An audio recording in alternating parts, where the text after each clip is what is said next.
ආයුබෝවන් සුබ දවසක් ළමයි වල හැමෝටම. ඉතින් ඔන්න පොරොන්දු වෙච්ච විදිහටම ඔයාලගේ 20යි 24 20යි 25 මෙවර සාමාන්‍ය පිළිභාගයට මුහුණ දෙන ඔයාලගේ ඉතිහාසයේ පේපරය හෙට ඔයාලට ලැබෙනවා. ඉතින් ඉතිහාස පේපරයට සාර්ථකව මුහුණ දෙන්න සුබපතන ගමන් අපි අද යනවා පොරොන්දු වෙච්ච විදිහටම ඉතිහාසයේ පේපරේ අනුමාන කීපයක් සාකච්ඡා කරන්න.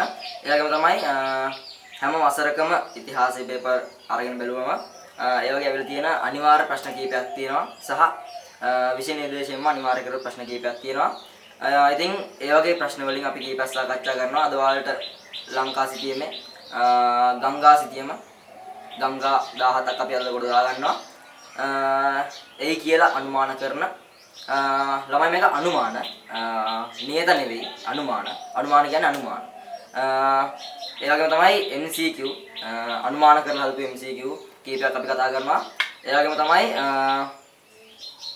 ඒ කියලා හිතන රූප සටහන් ඉතිහාසයේ විෂය ගත්තට පස්සේ අනිවාර්ය දෙයක් තමයි රූප සටහන් වලින් ප්‍රශ්න කීපයක් අහනවා වගේ. ඉතින් එන්නේ වගේ අහයි කියලා බලාපොරොත්තුෙන් ඉන්න අනිත් පේපර් එක පසුගිය වර්ෂවල පේපර් සංසන්දනය කරලා මේ වසරේ ඒ කියලා බලාපොරොත්තු වන රූප සටහන් කීපයක් අපි සාකච්ඡා කරනවා විග්‍රහ කරගෙන යමු. ඉතින් අපි වැඩේට බහිමු. So back to what I was saying. Could be us. ඉතින් ඔන්නමයි අපි ඉතිහාස පේපරේ අනුමාන බලාපොරොත්තු වෙන MCQ ප්‍රශ්න කීපයක් සාකච්ඡා කරනවා. ළමයි අනුමාන කියන්නේ අනුමාන. නියත නෙවෙයි. අපි ප්‍රශ්න පත්‍ර පසුගිය පේපර් වල සංසන්දනය කරලා උත්තර පත්‍ර පරීක්ෂා කරලා ගත්ත අනුමාන ප්‍රශ්න කීපයක් තමයි අද මේ සාකච්ඡා කරන්න බලාපොරොත්තු වෙන්නේ. ඉතින් අපි බලාපොරොත්තු වෙමු මේ ප්‍රශ්න ඔයාලට විභාගයට එයි කියලා එන්න කියලා. ඉතින් අපි බලාගෙන යමු. පළවෙනි ප්‍රශ්නේ මේ විදිහට හැදිලා තියෙනවා. සාමාන්‍ය ප්‍රශ්නයක්. හැම පේපර් එකම ගොඩක් වෙලාවට එන ප්‍රශ්නයක්. මහා වංශයේ මුල් කොටස රචනා කරන ලද මහා නාම හිමියන් වැඩ සිටි අධ්‍යාපන ආයතනය කුමක්ද කියලා අහනවා. ඉතින් ඔයාලා හැමෝම දන්නවා අනුරාධපුර දික්සඳ සෙනවියා පිරිවෙනේ විසූ මහා නාම නම් භික්ෂුව විසින් මහා වංශය රචනා කර බව සඳහන් වෙනවා. මෙතන අහන්නේ අපෙන් අධ්‍යාපන ආයතනය මොකක්ද කියලා. එමෙ හිමියන් වැඩ සිටි.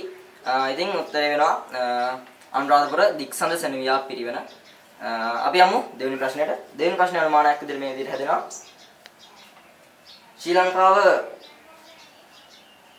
පිළිබඳ තොරතුරු ඇතුළත් කර සෙල්ලිපි ලිවීම ආරම්භ කොට ඇත්තේ කුමන යුගයේදීද කියලා. ඉතින් පසුගිය වර පේපර් සාකච්ඡා කරලා සහ සංසන්දනය කරලා බලන විට ගොඩක් පේපර් වල මේ ආශ්‍රිතයෙන් ප්‍රශ්නයක් කියලා තියෙනවා. ශ්‍රී ලංකාවේ ඉතිහාසය පිළිබඳව තොරතුරු ඇතුළත් කර සෙල්ලිපි ලිවීම ආරම්භ වන යුගය මොකක්ද කියලා. ඉතින් ඔයාලා දන්නවා මුල් ඓතිහාසික යුගය වන විට මෙරට ඉතිහාසයේ සෙල්ලිපි විශාල සංඛ්‍යාවක් ලිවීම ආරම්භ වෙලා තියෙනවා. ඉතින් උත්තරේ වෙන්නේ මුල් ඓතිහාසික යුගය. අපි යනවා තුන්වෙනි ප්‍රශ්නෙට. අනුරාධපුර යුගයේ මුල් කාලීන ශිලා ලිපිවල භාවිතා කර ඇති අක්ෂර හඳුන්වන්නේ වෙන කුමන නාමයකින්ද කියලා. ඉතින් ඔයාලා දන්නවා අනුරාධපුර යුගයේ වෙනකොට සෙල් ලිපි, ලෙන් ලිපි, ටැන් ලිපි, ගිරි ලිපි වගේ ගොඩාක් ලිපි වර්ග භාවිතා කරලා තියෙනවා. ඉතින් ඒ වගේම තමයි මේකේ අහනවා අනුරාධපුර යුගයේ වෙන විට භාවිතා කරපු අක්ෂර මොනවාද කියලා. ඉතින් ඒකට උත්තර විදිහට දෙනවා අපිට බ්‍රාහ්මී අක්ෂර. අපි යනවා ප්‍රශ්නෙට. පස්වෙනි ප්‍රශ්නේ මේ විදිහට දෙනවා ලෙන් ලිපි හෙවත් කටාරම් ලිපි වල වැඩි වශයෙන් දැක්වෙන්නේ මොනවද කියලා.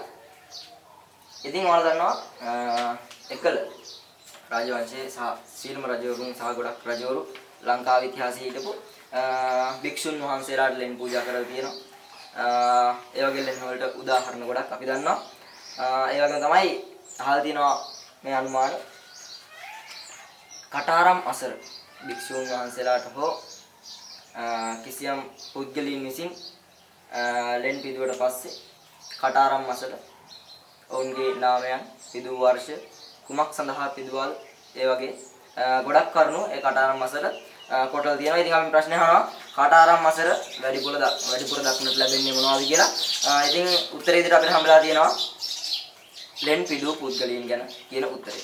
අපි යනවා ඊළඟ ප්‍රශ්නෙට. ළමයි මේ ප්‍රශ්නේ ඇවිල්ලා ගොඩක් සාමාන්‍ය ප්‍රශ්නයක් සහ පසු කාලීන පේපර් වල ගොඩක් දක්නට ලැබිච්ච ප්‍රශ්නයක් තමයි මේ ප්‍රශ්නය සහ සාමාන්‍ය ප්‍රශ්නයක් ඔයාලා ගොඩක් හොඳට දන්න ප්‍රශ්නයක් මේ ප්‍රශ්නය අනුමානයක් විතර අපි මේ පාර එයි කියලා බලාපොරොත්තු වෙමු. ප්‍රශ්න තමයි මෙන්න මේ විදිහට අපිට හම්බ වෙනවා. හෝමෝ සාපියන් මානවයා විසින් ශ්‍රී ලංකාව මිනිස් වාසයක් බවට පත් කරන ඇතැයි අනුමාන කරන්නේ අදින් වසර කීයකට පෙරද කියලා. ඉතින් ඔයාලා දන්නවා හෝමෝ සාපියන් මානවයා අපේ අමුතුවටට ඇවිල්ලා අදට වසර 1,25,000ක් ලෙස සඳහන් වෙනවා සහ අපිට සාක්ෂි හම්බෙලා තියෙන්නේ එන්නේ විදියට. ඉතින් සාමාන්‍ය ප්‍රශ්නයක් එක අනුමාන හම්බෙයි කියලා අපි විශ්වාස කරමු.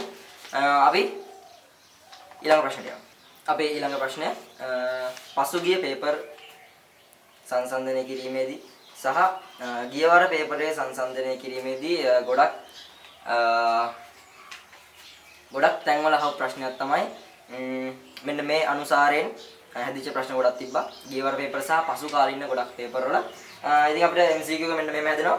වීලි කලාපයේ කුඩා ගම්වැව් කේන්ද්‍ර කරගනිමින් ජනාවාස ව්‍යාප්ත වූයේ කුමන යුගයේද? ඔබ දන්නවා මහසෙන් රජතුමා ඉතා විශාල වැව් ප්‍රමාණයක් කරලා තියෙනවා අපේ රාජ්‍ය ඉතිහාසය ගත්තට පස්සේ. ඉතින් අපිට මෙන්න මේ MCQ එකට මෙන්න උත්තර ලැබෙනවා. වීලි කලාපයේ කුඩා ගම්වැව් කේන්ද්‍ර කරගනිමින් ජනාවාස ව්‍යාප්ත වූයේ කුමන යුගයේද? ඉතින් අපිට උත්තරය හම්බ වෙනවා මුල් ඓතිහාසික වන විට ඔබ දන්නවා ගම්වැව් කේන්ද්‍ර කරගනිමින් ජනාවාස පිහිටුවාගත් බව. ඉතින් අපි යනවා ඊළඟ ප්‍රශ්නෙට. ඊළඟ ප්‍රශ්නේ අපිට මෙන්න මෙහෙම හම්බ වෙනවා අනුමානයක් විදියට. පැරණි ශ්‍රී ලංකාවේ වරාවාසිත ගොඩනැගුණු ජනාවාස හඳුන්වන්නේ කුමන නමකින්ද? ඔබ දන්නවා පට්ටන ගාම ලෙසින් වරයන් ආශ්‍රිතව පිහිටුවාගත් ජනාවාස හඳුන්වනවා. ඉතින් ඔන්න ඔයාලගේ අනුමාන ප්‍රශ්න පත්‍රයේ MCQ එකේ කෙටි ප්‍රශ්න වල මෙවර සාමාන්‍ය පෙළ විභාගයට බලාපොරොත්තු විය හැකි MCQ කීපයක් අපි සාකච්ඡා කරා. අපිට ඊළඟ MCQ එක විදිහට ලැබෙනවා රජ කෙනෙක් පිළිබඳව ඔබ හොඳට අඳුරන සහ රට ලොකු සේවයක් කරලා තියෙන අපේ නිශ්චංකමල් අයියා ගැන ප්‍රශ්න හම්බෙලා තියෙනවා. මෙන්න මෙහෙම නිශ්චංකමල් රජුගෙන් පසු පොළොන්නරු සිංහාසනය සඳහා කාලිංග සහ පාණ්ඩ්‍ය රාජවංශ අතර පැවති බලය අරගලයේදී පාණ්ඩ්‍ය වංශය නියෝජනය කළ කාන්තාව කවුද කියලා. ඉතින් ඔයා දන්නවා ලීලාවතී රජින ශ්‍රී ලංකාවේ තෙවරක් රාජ්‍යත්වයට පත් වුණු රජිනක්. කාන්තාවට තරම් ප්‍රධාන ස්ථානයක් ශ්‍රී ලංකාව රාජ්‍ය වංශය තුල හමු වෙලා නැහැ. ඒත් හම්බුණ එක් අවස්ථාවක් විදිහට ලීලාවතී රජිනගේ තෙවරක් ශ්‍රී ලංකා ඉතිහාසයේ රාජ්‍යත්වය ලබා ගැනීම පිළිබඳව ගත්තට පස්සේ අපිට හඳුන්වන්න පුළුවන්. ඉතින් නිශ්චංකමල් රජුගෙන් පසු පොළොන්නරු සිංහාසනයට කාලිංග හා පාණ්ඩ්‍ය වංශ අතරින් බල අරගලයේ රාජ්‍යත්වයට පත් වුණු කාන්තාවක් කියලා ප්‍රශ්නයට පස්සේ අපිට හම්බෙන උත්තර තමයි ලීලාවතී රජින. අද ඔයාලගේ අනුමාන ප්‍රශ්න පත්‍ර සාකච්ඡා කිරීමේ MCQ කීපයක් අපි සාකච්ඡා කරා. ඒ වගේම තමයි ඔයාලට මෙවර තව හොරා කීපකින් වලට ඉතිහාසයේ පේපරේ හම්බ වෙනවා. ඔයාලා කඩේ විභාගයේ සාමාන්‍ය විභාගයේ ඔයාලා මෙච්චර කල් බලන් හිටපු විභාගය සහ බලන් හිටපු පේපර් එක මම හිතනවා ඉතින් හොඳට මුහුණ දෙන්න කියලා කියනවා ඉතිහාසයේ විෂයට. ඒ සාමර්ථ්‍යය ලබා ගන්න හැකි වෙන කියලා මම හැමෝටම සුපපත් වෙනවා. ඉතින් අපි MCQ අනුමාන ප්‍රශ්න කීපයක් සාකච්ඡා කරා. ඉතින් ළමයි ඔයාලට තව හොරා කීපයකින් හම්බෙන ඉතිහාසයේ පේපරේ දෙක කොටස පේපර් අපි අනිවාර්ය ප්‍රශ්නයක් විදියට එනවා. රූප සටහන ඇසුරින් ප්‍රශ්න කීපයක් අහනවා. ඉතින් එන්නේ ප්‍රශ්න කීපයට අපි සූදානම් වෙලා යන්. පසුගිය වර පේපර් කීපයක් සංසන්දනය කරලා රූප සටහන් මෙවර පේපරයට හම්බෙයි කියලා බලාපොරොත්තු වෙන රූප සටහන් කීපයක් අරන් ඉවර තියෙනවා. අපි බලාගෙන මේ රූප සටහන් ටික ස්ක්‍රීන් එකේ වැටේවල් දැන් ලස්සනට එටියක් බලාගෙන උත්තර ටිකක් දාගෙන අපි ගේමට යමු. ඉතින් ඔන්න අපිට පළවෙනි රූපේ විදියට දීලා තියෙනවා ශිව දේවාලය 10 වසරේ ඔයාලගේ අච්චු පොතේ තියෙන රූපයක්. මේ පිටා තිබෙන්නේ කොහෙද කියලා අහනවා පොළොන්නරු ප්‍රදේශයේ. මේ කුමන ආගමට අයත්ද කියලා අහනවා. මේ අයත් වන්නේ Hindu ආගමට. මෙම ආගම ඇදහු ජාතීන් දෙකක් නම් කරන්න ඔයාලා දන්නවා. ඉතින් මේ ආගම අදහනවා දෙමළ ජාති. ඊළඟ ප්‍රශ්නේ ඉදිරියට අපිට හම්බ වෙනවා මෙම ආගමට අයත් වෙරළබඩ හිටි ආගමික ස්ථාන දෙකක් නම් කරන්න. ආගමික ස්ථාන දෙකක් ගත්තට පස්සේ නල්ලූරු කෝවිල සහ තිරුකේතීශ්වරම් කෝවිල අපිට ගන්න පුළුවන්. එම රූපය ඇසුරින් මහා ඊළඟ ප්‍රශ්නේ ගොඩනැගිල්ල සෑදීමට භාවිත කළ ප්‍රාශාන වර්ගය සඳහන් කරන්න කියලා මැටි සිමෙන්ති අපිට උත්තර විදියට ලබා දෙන්න පුළුවන්. ඊළඟ ප්‍රශ්නෙට අපි යනවා. ඊළඟ පින්තූරයේ ඔයාලට ස්ක්‍රීන් එකේ පේනවා ගල් මෙවලම් නැත්නම් ශුද්ධ ශිලා මෙවලම් වල රූපයක් රූප සටහනක් ස්ක්‍රීන් එක අපිට දීලා තියෙනවා. මේවා අයත් වන යුගය නම් කරන්න කියලා කියනවා. ඔයාලා දන්නවා මධ්‍ය ශිලා යුගයට අයත් වන ශුද්ධ ශිලා මෙවලම් නැත්නම් ගල් මෙවලම් ලෙසින් අපිට හඳුන්වන්න පුළුවන්. තුන්වෙනි ප්‍රශ්නෙට විදිහට අපිට දීලා තියෙනවා මේවා නිර්මාණය කිරීම සඳහා භාවිත කර ඇත්තේ මොනවාද? ඔයාලා දන්නවා තිරුවානා ගල් නැත්නම් බිම් වීදුරු කියන විශේෂ ගල් වර්ගයෙන් මෙම ශුද්ධ ශිලා මෙවලම් නැත්නම් ගල් මෙවලම් නිර්මාණය කරලා තියෙනවා එකල මානවයා විසින්. ඊළඟ ප්‍රශ්න ඉදිරියට අපිට හම්බ වෙනවා මේවා භාවිත කොට ඇත්තේ කුමන කටයුත්තක් සඳහාද? ඉතින් ඔයාලා දන්නවා එකල මානවයා දඩයම මූලික කරගත් ජීවන රටාවක් අරන් ගියා ප්‍රාග්යිතිහාසිකයේ මානවයා. ඉතින් එම මානවයා විසින් කිසියම් දෙයක් සතෙකු මරා ගැනීමට හෝ තලා ගැනීමට, ඉරා ගැනීමට, වලක් හැරීමට වගේ ඔවුන්ගේ කාර්යයන් ඉටු කර ගැනීමට යොදාගත් උපකරණයක් විදිහට මේ ශුද්ධ ශිලා මෙවලම් නැත්නම් ගල් මෙවලම් අපිට හඳුන්වා දෙන්න පුළුවන්. ඉතින් අපිට එන්න ඒ ප්‍රශ්න කීපය අහනවා ශුද්ධ ශිලා මෙවලම් රූප සටහනේ. අපි යමු ඊළඟ රූප සටහනට. ඉතින් ඔයාලට දිස්සෙනවා ඊළඟ සටහන. රූප සටහනේ ඉන්නවා අපේ ටොලමි අයියා. ක්ලෝඩියස් ටොලමි. ඔහුගෙන් අහන ප්‍රශ්නේ තමයි මොහු කුමන ජාතිකයෙක්ද කියන එක. ළමයි වල දන්නවා ග්‍රීක රෝමානු වරයෙකු වන ක්ලෝඩියස් ටොලමි. ඔයාලගේ 10 වසර අච්චු පොතේ 3 වෙනි පිටුවේ තියෙන රූපයක් මේක. ඊළඟ ප්‍රශ්න තමයි ටොලමි අයියාගෙන් අපෙන් අහන ඔහු ජීවත් වූයේ කුමන ප්‍රදේශයේද නැත්නම් කුමන රටේද කියන එක. ළමයි වල දන්නවා ඇලෙක්සැන්ඩ්‍රියාව නැත්නම් රෝමය කියන රටේ ජීවත් වූ පුද්ගලයෙක් මොහු. අපිට ඊළඟ ප්‍රශ්න ඉදිරියට හම්බ වෙනවා ඔහු කුමන ශ්‍රේෂ්ඨය සඳහා ප්‍රවීණයෙක්ද කියන එක. ක්ලෝඩියස් ටොලමි ඔහු භූගෝල ශාස්ත්‍ර වේදියෙක් විදිහට අපිට හඳුන්වා ගන්න පුළුවන්. නැත්නම් ඔහුගේ ශ්‍රේෂ්ඨය විදිහට අපිට හඳුන්වා දෙන්න පුළුවන්. ඒක තමයි ඊළඟ ප්‍රශ්නට අපි යනවා. මොහු අපිට විශේෂ වන්නේ ඇයි? මොහු අපිට සුවිශේෂී වන්නේ ඔයගොල්ලෝ දන්නවා ක්ලෝඩියස් ටොලමි නැත්නම් ලංකා සිතියමක් මුල් වරට නිර්මාණය කරපු පුද්ගලයා විදිහට අපිට ක්ලෝඩියස් ටොලමි නැත්නම් අපිට ටොලමි අයියව හඳුනා ගන්න පුළුවන්. අපිට එන්නේ ඒ කරුණ නිසා ළමයි ක්ලෝඩියස් ටොලමි විශේෂ වෙනවා කියලා පෙන්වා දෙන්න පුළුවන්. සාමාන්‍යයෙන් ලොකු නැඹුරුවක් නැත උනත් බහුවර්ණ ප්‍රශ්නයක් වුණත් මේකෙන් එන්න පුළුවන්. නැත්නම් විස්තර කිරීමක් වුණත් ටොලමිගේ සිතිය මහා නැතහොත් සිතිය මේ කොටස් වලින් පොඩි හැඳින්වීමක් කරන්න වගේ දෙයක් එන්න පුළුවන් ඔයාලගේ 3 වෙනි පේපරේ. අපි ඊළඟ ප්‍රශ්නට යමු. ක්ලෝඩියස් ටොලමි අයියාගෙන් අහන ඊළඟ ප්‍රශ්නය මොහු ජීවත් වූ කාලවකවානුව මොකක්ද කියලා අහනවා. කුමක්ද කියලා අහනවා. ඉතින් ඔයාලා දන්නවා ළමයි ක්‍රිස්තු වර්ෂ 9168 කියන කාලවකවානුවේ තමයි ක්ලෝඩියස් ටොලමි අයියා වැඩ පෙන්නුවේ. ඉතින් ළමයන් අපි යනවා ඊළඟ රූප සටහනට. පසුගිය වර පේපර් සංසන්දනය කරලා සාකච්ඡා කරපු පේපර් සංසන්දනය කරලා අපි අනුමාන විදිහට මේවර රූප සටහන් වලින් එයි කියලා බලාපොරොත්තු වෙන රූපයක් තමයි මේක. ඔයාලගේ 10 වසරේ පොතේ තියෙන ප්‍රධාන රූපයක් මේක. ඉතින් ඔයාලට ස්ක්‍රීන් එකේ පේනවා ගල් පොත ශිලාලේඛනය රූප සටහන. අමතර කරුණක් විදිහට ඔයාලා මතක ගන්න. මේක දිගින් ගත්තට පස්සේ දිගින් මීටර 8.8ක් විදිහට සඳහන් වෙනවා. ඒ වගේම තමයි අක්ෂර ප්‍රමාණය ගත්තට පස්සේ අක්ෂර 4300ක් පමණ අඩංගු බව මහාවංශ කතුවරුන් සහ මහාවංශ පොත්වල සඳහන් වෙනවා. අපිට යමු ඊළඟ ප්‍රශ්නෙට. ගල්පොත ශිලාලේඛනයෙන් අපිට අහලා තියෙනවා ඊළඟ ප්‍රශ්නේ. මේ කර වූ රජු කවුද? ඉතින් ඔයාලා දන්නවා නිශ්ශංකමාල රජු අපේ ශ්‍රී ලංකාවේ ඉතිහාසයේ රාජ්‍ය වංශය තුල ඉතාමත් කතා බහට ලක්වන ප්‍රධාන චරිතයක් තමයි ප්‍රධාන රජ කෙනෙක් තමයි නිශ්ශංකමාල රජු කියන්නේ.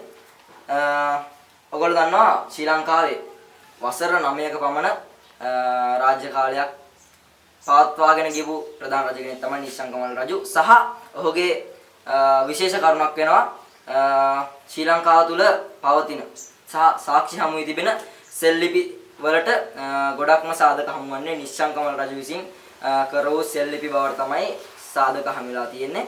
ඒ වගේම තමයි ඔයගොල්ලෝ දන්නා නිශ්ශංකමල් රජු පිළිබඳව කතා කරලා පස්සේ දන්නවා කාලිංග වංශයේ රජ කෙනෙක් වන නිශ්ශංකමල් රජු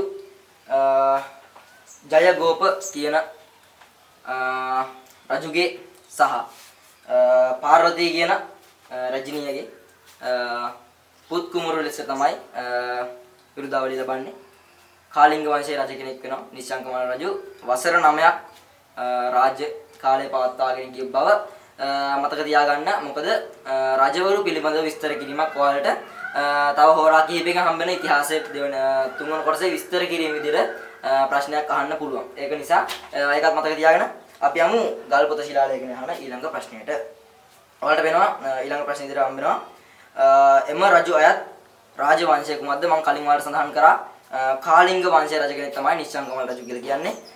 අපි ඊළඟ ප්‍රශ්නයට යමු. මෙයා ආයත් වෙන රාජධානිය පොළොන්නරුව රාජධානිය. පොළොන්නරුව රාජධානියේ රජකල රජවරුන් පිළිබඳව සාකච්ඡා කිරීමේදී නිශ්ශංකමල් රජු ප්‍රධාන රජ කෙනෙක් වෙනවා. අපේ ඊළඟ ප්‍රශ්නේ මෙහෙම අහනවා. මේ සඳහා භාවිතා කළ පාෂාණ වර්ගය කුමක්ද කියන ප්‍රශ්නය. ඉතින් ඔයාලා දන්නවා කළුගල් තමයි ශිලාලේඛනයට භාවිතා කරලා තියෙන්නේ. ගල්පොත ශිලාලේඛනය කියලා හඳුන්වන්නේ. කළුගල් භාවිතෙන් තමයි මේ ශිලාලේඛන සකස් කරලා තියෙන්නේ. ඉතින් ඔයාලා දන්නවා නිශ්ශංකමල් රජු ගැන ගොඩක් විස්තර සහ වසර 9ක් රජකම් කරපු රාජ්‍ය කාලයක් පවත්වාගෙන ගියපු රජ කෙනෙක් තමයි පොළොන්නරුවේ සුවිශේෂී රජ කෙනෙක් තමයි පාර්වතී දේවිය හා ජයගෝප කියන රජුගේ පුතා වන නිශ්ශංකමල් රජු පිළිබඳව ගත්තට පස්සේ අපිට කතා කරන්න තියෙන්නේ. ඔහු ලංකාවේ වැඩිම සෙල්ලිපි ප්‍රමාණයකට හිමිකම් කියන රජ කෙනෙක් විදිහට අපිට සාධක හමු වෙනවා. ඉතින් ওই විදිහට තමයි අපි අද රූප සටහන් ටික සාකච්ඡා කරේ. ඔයාලට මම සුබපතනවා. ඉතින් තව හොරා කිහිපෙන් ඔයාලට හම්බෙන ඉතිහාසයේ පේපරේ MCQ එක දෙක කොටස තුන කොටස හොඳින් සාර්ථකව මුහුණ දෙන්න ලැබේවා කියලා. ඉතින් ඉදිරියේදී තවත් මෙවැනි වීඩියෝ දර්ශන තුලින් අපි ඔයාලට ඉතිහාසය විෂය කරුණු වලට අදාළ ප්‍රශ්න පත්‍ර හෝ පාඩම් සාකච්ඡා කිරීමට බලාපොරොත්තු වෙනවා. ඉතින් ඔයාලට හෙට දිනේ ඉතිහාස පෙරට සාර්ථකව හොඳින් මුහුණ දෙන්න ලැබේවා කියලා ළමයි මම සුබපතනවා. ඒත් එක්කම ඔයාලා විභාගයේදී විභාග බීතිය ඇති කරගන්න එපා.